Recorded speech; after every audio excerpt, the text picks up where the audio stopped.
Good evening, world. It's 5 o'clock in the evening. I just woke up. You just woke up? Yes, I just woke up.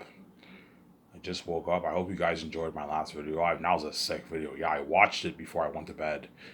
I talked about Peter Jackson and Mel Gibson, who's better for the role, obviously. They obviously enjoyed my video, obviously, and those two directors are going to be competing for the job for my Last House movie project, which I should be starting, guys, around, 2026. I should be starting working in the office for my Last House movie project.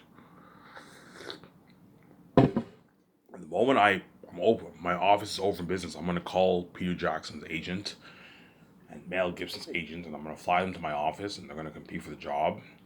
And me and Vijay will make our choice who we're going to hire. You guys already know who I'm going to hire. I haven't. Who going to hire? I don't know. Something tells me I'm going to end up choosing Mel Gibson, man. Something tells me he's kind of better for the job. I know Peter Jackson's in that Lord of the Rings series, but man, Mel Gibson's good. But something also tells me I might choose Peter Jackson too, though, because he did Lord of the Rings. But Mel Gibson, he's good for the horror and the biblical symbolism, and Peter Jackson's good for the world building. Obviously, the world building and the war, because he did Lord of the Rings. They're both really good. I'm saying, yeah. But I told you, Mel Gibson has more consistency with his movies than Peter Jackson. As Peter Jackson is only known for his Lord of the Rings series. He built the billion-dollar franchise of Lord of the Rings.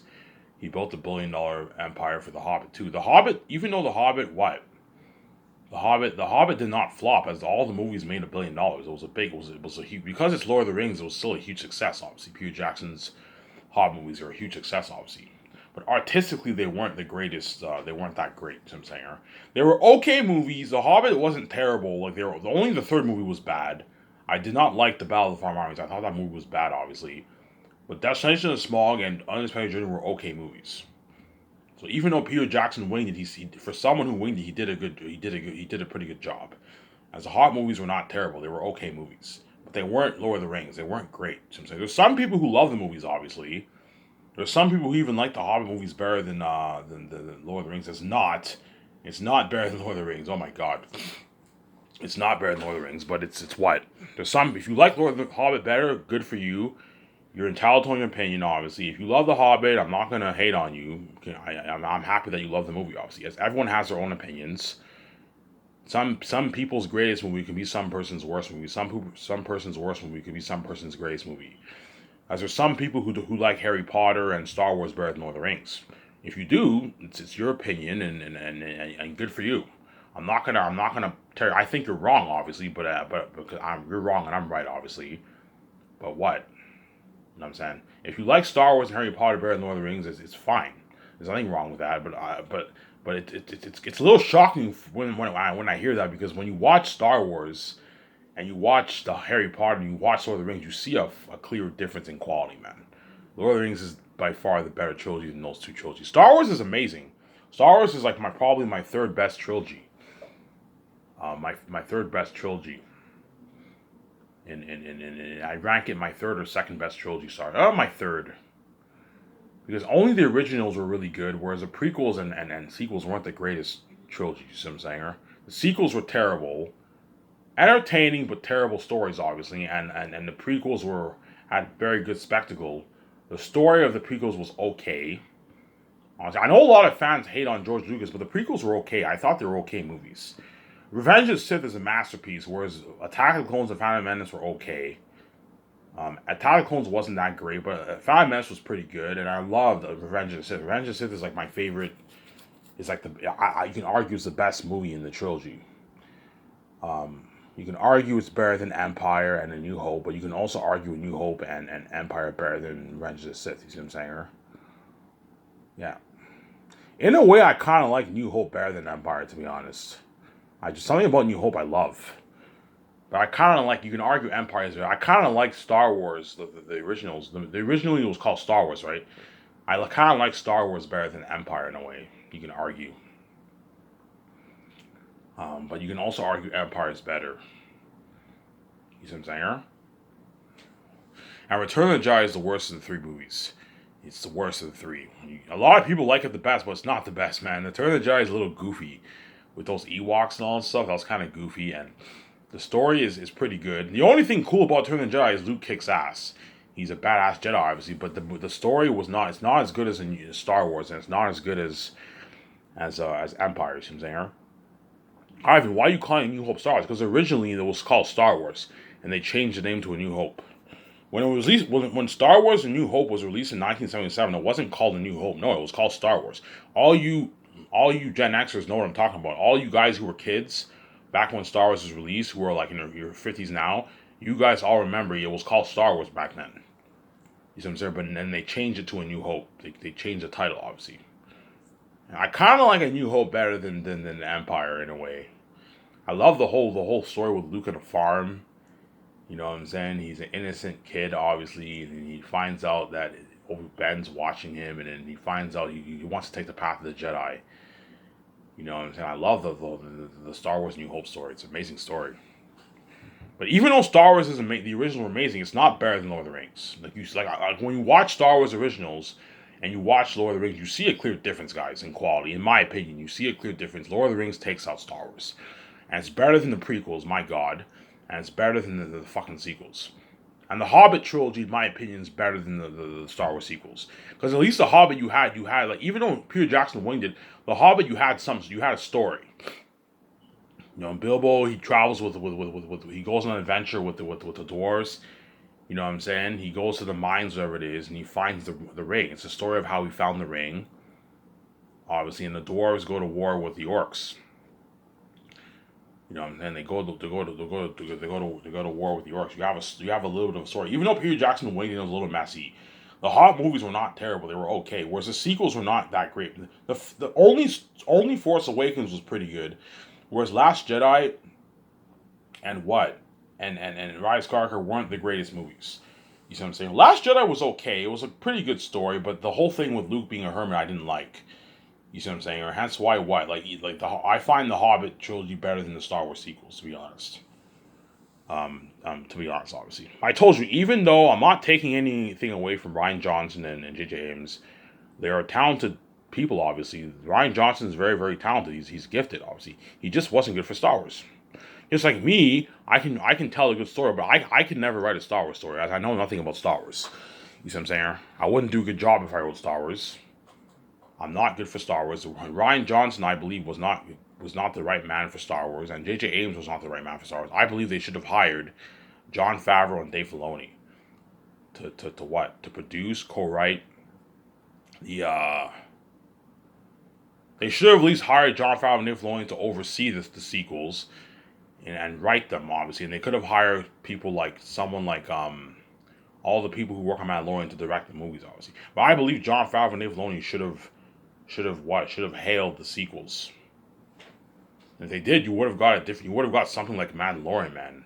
You would have got a Luke. Remember how you got that Luke kicking ass? You would have had a Luke like that in the sequels. Yeah, man. You would have had a Luke. You wouldn't have this hermit Luke. No, man. You would have had Luke kicking ass. I don't know. The end of the movie, Luke has an epic battle with Kylo Ren. You know what I'm saying? This is Star Wars 101. If you're gonna have the great Luke be in a movie, you have to have him have a lightsaber duel. Don't have him just dodge a bunch of lightsaber strikes. No, man. It's fucking Luke Skywalker. Like, have him have an epic duel. It's Star Wars 101, and Disney didn't do that, man. Yeah. They wasted the character of Luke. Anyways, I'm going to stop hating on those guys. Even though Star Wars sequels I thought were a mess, obviously, it's because the only reason why it was a mess is because Rian Johnson and J.J. Abrams didn't plan out the series. They winged it, obviously. Okay, I'm going to write Force Awakens. Okay, I'm going to write Force Awakens. You know what I'm saying? Okay, Rian Johnson, I'm going to give you the keys. You do whatever you want. It doesn't matter if your movie contradicts the first movie. Just do whatever you want. I'm handing you the keys. You can do whatever you want. And because they did that, they didn't plan it out. The whole thing ended up becoming a mess. And you have no cohesive story for the three movies. You can hate on the prequels all you want. At least the prequels, you have a cohesive story. You have the Anakin. He's a slave in Tatooine, obviously. Qui-Gon he wins the race, he gets freed, obviously, and he goes to Coruscant, he becomes a Jedi, obviously. The second movie, he's 10 years later, he trained with Obi-Wan. Obviously, he's a Padawan, obviously. It's his story about how he falls in love with Padme, obviously, and they fall in love. And the first movie is what? George Lucas said the first movie is politics. The second movie is a soap opera, and the third movie is a tragedy. Yeah, the first movie is politics, obviously, with the Jedi. We don't want to train Anakin and all that stuff. You also have the politics with the viceroys and all them, right? And the second movie is a soap opera. It's a love story, pretty much, with Anakin and Padme. And the third movie is a tragedy. Anakin goes to the dark side for love. You see what I'm saying? He goes to the dark side for love. But even though Anakin, I'm gonna keep saying this. Even though Anakin, what? Even though Anakin, what? Even though Anakin went to the dark side, Anakin is not like the other Dark Jedi's. Anakin had a reason for going to the dark. He did it he did it to save to save Padme, obviously, because he foresaw her death. So he did it he foredid it to what? To save Padme, obviously. Obviously, whereas all these other Jedi's go to the dark side for anger and power. Anakin didn't go to the dark side for power. Well, he went to the dark side for power, but he went to the dark side mainly to save Padme, obviously. You know what I'm saying? That's how you know Anakin is not. Even though Anakin is what is evil. Obviously, he's not like the other Dark Jedi's. He has some good in him. He's the only Dark Jedi that actually has some good in him. Well, there's other Jedi's who came to the light side, obviously, but all the other Dark Jedi's are not like Anakin. You see what I'm saying? Anakin had a reason for going to the dark side. He went to the dark side for love. That's why George Lucas calls it a tragedy. You know what I'm saying? You have this innocent kid in Tatooine, and he goes to the dark side for love, to save his wife Padme, obviously, because Anakin loves Padme, obviously. He didn't want to lose Padme. You see what I'm saying? Obviously. But I believe the reason why, I believe it's a Jedi's fault Anakin went to the dark side, because they were holding him back. You know what I'm saying? Anakin asked Yoda for advice. You know what I'm saying? I see visions of my mother and all that stuff, and and Yoda's like, don't what? Don't what? Don't hey, I'm fear leads to anger. Like, they didn't even help him out. You know what I'm saying? I believe the Jedi's helped Anakin out. Anakin wouldn't have went to the dark side, obviously. And if Qui-Gon Jinn was Anakin's master, I believe Anakin never would have went to the dark side. Because I believe Qui-Gon Jinn would have helped him out with his... Qui-Gon Jinn would have helped Anakin out with his mother. He would have helped him out with Padme. You know, Anakin talks to me like, you know what I'm saying? Well, what visions have you seen? Yeah, I've seen visions of my wife dying. You know what I'm saying? Qui-Gon Jinn would have helped him out. He would have been a mentor to him, a father figure. Whereas Obi-Wan is not really a father figure to Anakin. He's like a brother to Anakin. Obviously, he failed. Obi-Wan failed Anakin, obviously. In the end, in the end of Revenge of the Sith, he's like, I have failed you. You know what I'm saying? He's like, I have failed you. You know what I'm saying? Yeah, Obi-Wan failed Anakin. Whereas Qui-Gon Jinn would have mentored Anakin. He would have been a father figure to Anakin. That's my opinion, anyways. Yeah. There's a reason why at the end of Return of the Jedi, Anakin comes back to the light side. Because he had, the whole time, even though he was evil, he had good in him, obviously. Anakin is not like the other Jedis. You see what I'm saying? He's not like the other Jedis. He's evil, obviously, when he's Vader, but he has some good in him. That's why whenever he saw what? He saw what? He saw the Empire torturing Luke. Anakin felt for Luke, obviously. That's how you know he has good in him. And he saved his son. And he supposedly killed the what? He supposedly killed the Empire, and he supposedly brought balance to the Fourth and Return of the Jedi, obviously, because J.J. Abrams brought Palpatine back, obviously. Don't even get me started, but because Anakin supposedly killed Palpatine, and he supposedly brought balance back to the Force, he fulfilled his mission, obviously. He supposedly fulfilled his mission. Because I told you, in Rise of Skywalker, J.J. Abrams brought Palpatine back. You see what I'm saying? Yeah. Anyways, enough about Star Wars. Okay, Star Wars is none of my business, obviously. I am going to talk about what? My book, my Zanus story, obviously.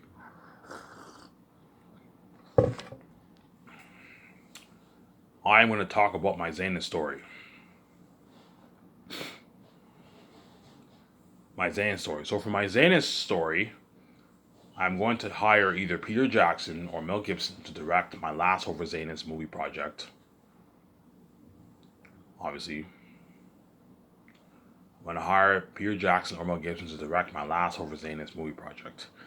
I'll pay Peter Jackson his $85 million. It's a lot of money for Peter Jackson. I'll pay him a lot of money. I could pay him more. I can pay Peter Jackson an unheard amount of money to direct my movie. That way he works harder for me. I can up Mel Gibson's salary too if I want. It just depends how much money I have in my bank, man. If I have like 20 billion in my bank, I can even pay Peter Jackson way more money if I want. But I told you, 85 million is good enough for Peter, man. He'll accept my deal. I can easily match what they paid him for Lord of the Rings and pay him even $180 million if I want. But if I do that, I'm being way too generous. You know what I'm saying? It's crazy. $85 million is good enough, Peter. If you don't like my offer, you're more than welcome to work in Hollywood. Obviously, I'll pay him his $85 million, which is $107 million in New Zealand money. That's a lot of money for Peter Jackson. He's walking away with like $60 million, $58 million in his bank after taxes. It's a lot of money for Peter Jackson.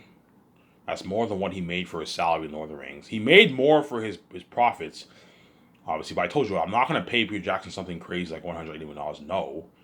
That's fucking crazy. Has $107 million. No, it's a deal. Yeah, it's a good deal. I'm paying you $100 million. As most actors in Hollywood, directors in Hollywood never make that kind of money.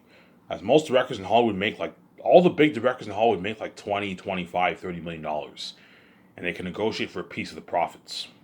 I heard Christopher Nolan, he makes on average 20 million per movie, and he gets like a piece of the profits sometimes. Like an extra $20 million piece of the profits. So he makes like 40 million maybe with the profits. And I'm paying Peter Jackson 85 million. Money that guys like Christopher Nolan, Quentin Tarantino, James Cameron will never make. You see what I'm saying? James Cameron's probably only making like, I don't know, maybe 40 million for Avatar. And I'm paying Peter Jackson 85 million. It's a lot of money. Peter, I'm paying you more money than what all these directors are never going to make in Hollywood. You'll accept my lie into the deal. Yeah, it's a good deal. As Peter Jackson probably makes on average like 30 million per movie for all his movies that he does now. And he might negotiate for a piece of the profits. Maybe he makes 15 million bucks. And I'm paying him $107 million. It's a good deal. You get your 10 mil signing bonus, Peter, for 3 years of pre-production. You get your rich $65 million salary when production starts. Pay him the most money during production. That way he works harder. He gets his nice, $4 million check every 2 weeks. He'll work his ass off, Peter. And you pay him another 10 mil bonus after filming is completed. That's $85 million. Mel Gibson, I'll pay him $56 million. I'll pay him his 10 mil bonus. Obviously, Mel Gibson, I'll pay him his $40 million salary at the start of production.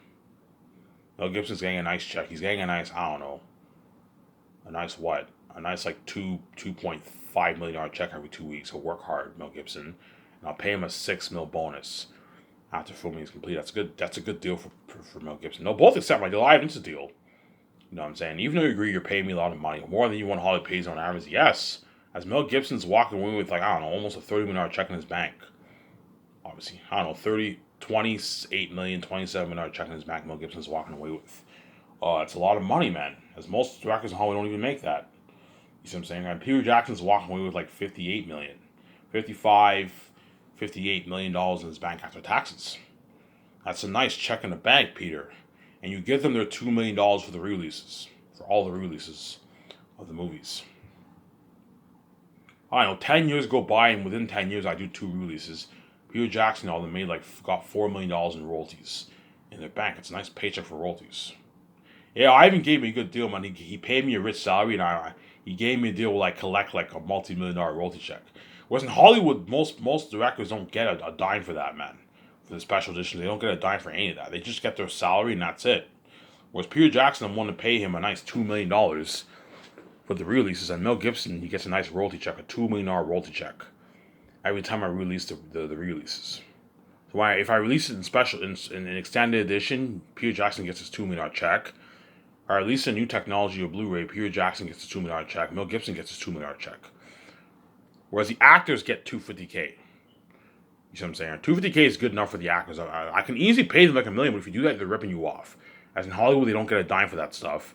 As me giving you $250K is a nice paycheck. It's $100K in your bank.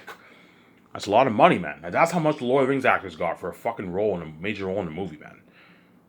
I heard Elijah Wood got $250K per movie for Lord of the Rings. He made like $750,000. Shitty money, man.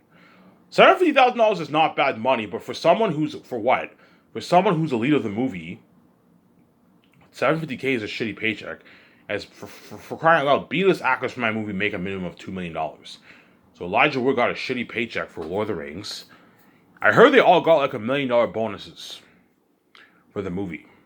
Because the movie was so successful, all the main characters in the movie, the Warner Bros. Paid them a $1 million bonus. But even then, I'm still paying the Zane's actors way more than how much those Lord of the Rings actors got. The only ones who got a lot of money were like Ian McKellen and like Christopher Lee. I heard Christopher Lee and Andy Serkis. I heard Andy Serkis got like $1 million. Andy Serkis got not bad money. He got $1 million.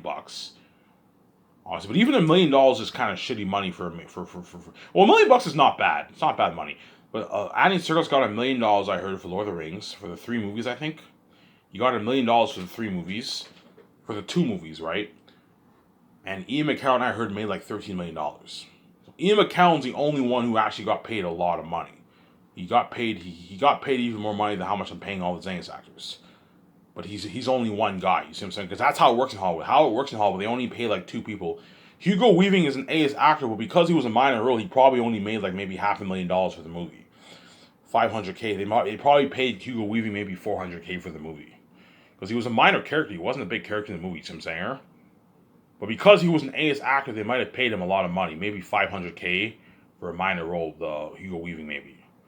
Yeah, man, Hollywood is fucking cheap compared to my company, you see what I'm saying? But to be fair, Hollywood can't afford to pay. Hollywood cannot afford to pay what? They can't afford to pay all those Lord of the Rings actors the kind of money I'm paying as Zane's actors. No, they only had a $93 million budget for Lord of the Rings. They probably had what? Like a $20 million salary cap for the actors for Lord of the Rings around there. $18 million for the actors. Okay, pay Ian McKellen his $13 million. A good chunk of the pie, obviously. Pay Christopher Lee, I don't know, his $1 million, you know what I'm saying? And you pay Elijah Wood his $750,000, and you pay all the other actors are like $250,000 for the movie. So I heard like Sean Austin and all of them got $250K for the 3 movies. Whereas Elijah Wood, I think, got $250K per movie. I don't know if the actors got $250K per movie or for the 3 movies. I don't know. All I know is that they got shitty money, and I heard like Orlando Bloom got $175,000. He got shit, yeah, man. You know what I'm saying? Because Hollywood can't afford to pay the actors a lot of money. Okay, yeah, it's a $9 million budget. We can only afford to pay like 1 or 2 actors a lot of money, and everyone else has to get shitty money. Yeah. Pay Ian McKellen this nice $13 million. Ian McKellen was probably, oh my God, you know what I'm saying? Hollywood's fucking cheap. You know what I'm saying? They're paying me $13 million. I'm saying, I guarantee the Lord of the Rings actors probably gave Ian McKellen some dirty looks. Because Ian McKellen got his nice check, man. His nice like $13 million. And he's worth the money because Ian McKellen, at the time, he was an A-list actor. You know what I'm saying? And you can argue Ian McKellen stole the show for the cast, man. As a role of Gandalf, he killed it, man. I think Ian McKellen and Sean Austin are the 2 people who stole the show in the movie. All the actors for Lord of the Rings killed the role, obviously, while Sean Austin and Ian McKellen had the best performance out of all the actors. Because even though Elijah Wood destroyed the role for you can tell he tries too hard with his acting. You can tell he forces. Sometimes you can tell he forces himself with his acting. Obviously, he doesn't look as natural as guys like Sean Austin. You know what I'm saying? But all actors destroy the role of Lord of the Rings. They fucking killed the role, and they got their shitty paycheck, and they still worked hard. And you can only imagine how hard these actors for Zane's are going to work for me, because I pay them their millions, man. As these actors in Lord of the Rings didn't make their millions. No, they made their hundreds of thousands. Viggo Mortensen probably only made like $300K per movie. He probably got paid more than Elijah Wood, or about the same amount of money as Elijah Wood. He probably got his $700,000. Viggo Mortensen, and that's how much I'm paying minor characters guys for my movie. The actor for Amber probably only made $100K, $80K for the role, $75K for the role. You see what I'm saying here? The actor for Erwin probably only made like $60K, $70K for a minor role. Yeah, man. Because Lord of the Rings, they had a small $90 million budget. And it's like, I told you how it works in Hollywood, man. They have like a $25 million budget for the actors. They pay 2 people like a lot of money. One guy they pay 12, 15, and another A-list actor they can pay maybe 5, 6, 7. And they'll pay maybe 2 guys maybe 1.5, 2 million. And everyone else gets their shittier money. They get their $500K, $600K. Yeah, they have that balance. Because Hollywood does not have the budgets I have. You know what I'm saying? Tom Cruise only made $12.5 million for Top Gun, but he negotiated a 10% of the first dollar profits. And now, because the movie did $1 billion, Tom Cruise is is what is gonna make a good like $60 to $100 million. You see what I'm saying? You see what I mean? What I mean? How my company blows Hollywood out of the water. Guys like Tom Cruise got $12.5 million for the fucking movie. Not so much I'm paying small A-listers. But yeah, he negotiated a piece of the profits, obviously. But I told you, it's very rare that actors get a piece of the profits in Hollywood. Most of the times they get their flat salary. And there's exceptions where Hollywood can pay more, and what they can pay more, obviously. But I heard Tom Cruise with the profits can make anywhere from $60 million to $100 million. So if he makes $60 million, he made like $72 million. My company still competes with Hollywood easily. You see what I'm saying here? And I told you, most actors in Hollywood do not negotiate for a piece of the profits. Only the really, really big ones do, and most of them get their flat salary. And Tom Cruise only made $12.5 million for Top Gun. Not so much I'm paying Idris Elba for fucking Zanus, a small AS actor. Yeah, my company easily competes with Hollywood. You see what I'm saying here? The only thing that's different about my company and Hollywood is that I will not give the actors a piece of the profits because they're not worth it, man. Hence why, to keep them happy, pay them a very, very rich salary. You see what I'm saying here? That's why Peter Jackson will be shocked. Yeah, Peter, this is my payment structure for my Skyscraper company. He's like, holy shit, Ivan, your company easily competes with Hollywood, man. Those Lord of the Rings actors got peanuts. You might diss Hollywood. Yeah, Warner Bros. Is fucking cheap, man. They gave me a shitty... I guarantee you Peter Jackson was a bit pissed off when Warner Bros. Gave him a $90 million budget, and when he signed the actors, he probably felt like shit because he couldn't afford to pay them a good salary. You see what I'm saying? A rich salary. Yeah, sorry, Elijah Wood. I'm saying I'm gonna have to pay you peanuts.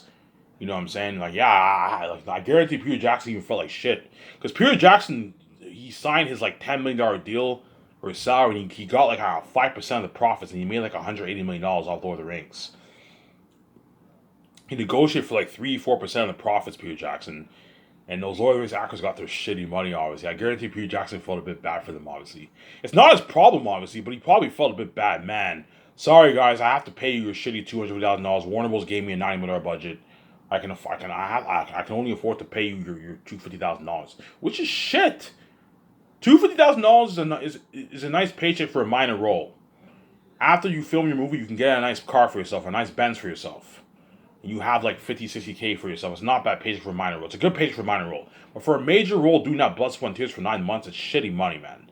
And those Lord of the Rings actors got that shitty money. Yeah, they got like 250K. But Warner Bros. Did pay them their $1 million bonus. So they got their $1 million bonus, which is like, I don't know, 550 grand after taxes, which is pretty nice, obviously.